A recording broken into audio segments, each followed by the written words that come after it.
Salam, selamat pagi. Renungan hari ini saya beri judul menjadi saksi Kristus yang terambil di dalam 1 Petrus pasal 3 ayat 1 sampai ayat yang ke-7. Kita akan baca ayat yang pertama saja, saudara.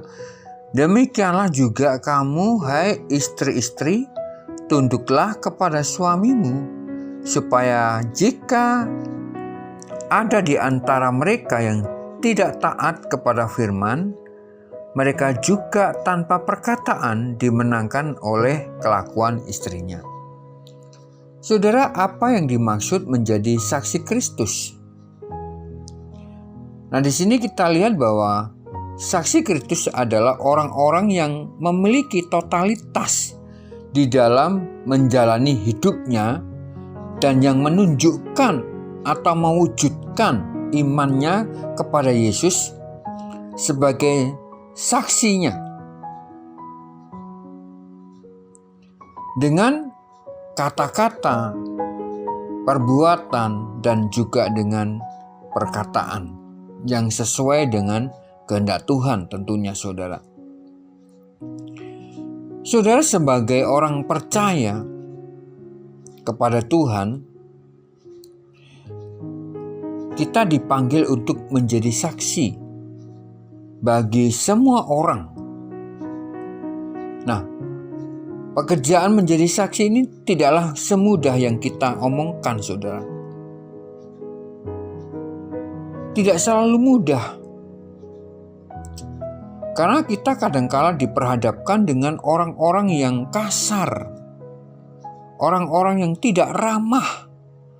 Bahkan mungkin kita melihat muka mereka jutek, atau mereka muram dan sebagainya. Nah, sebenarnya saudara, inilah kesempatan bagi kita untuk menjadi saksi dan teladan bagi mereka. Nah, bagaimana caranya supaya kita menjadi saksi, teladan bagi mereka? Ya, kita jangan terpancing, saudara. Jangan terpancing emosi kita. Kita ikut-ikutan marah atau membalasnya. Tidak, saudara.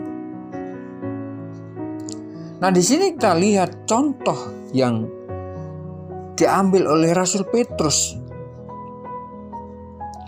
Dia memberi nasihat kepada seorang istri dan seorang suami di dalam ayat yang ke-7. Bagaimana seharusnya pasangan yang percaya kepada Kristus dengan pasangan yang tidak mengenal Tuhan. Nah, Petrus memberikan solusi, saudara. Yang pertama, kita melihat bahwa Petrus menyatakan dengan jelas bahwa sikap tunduk istri terhadap suami. Nah, tunduk di sini, saudara, bukanlah suatu sikap ketakutan, melainkan tunduk di sini adalah suatu tindakan yang menyatakan sikap kesalehan dan kemurnian hidup sesuai dengan firman Allah. Saudara, kita mungkin cenderung untuk merasa kasihan terhadap diri kita sendiri. Bahkan kita cenderung kasihan terhadap saudara-saudara seiman kita saat mereka menderita karena iman kepada Yesus. Namun kita perlu saling mengingatkan, saudara, bahwa tujuan kita berada di tengah-tengah masyarakat adalah menjadi duta-dutanya Tuhan.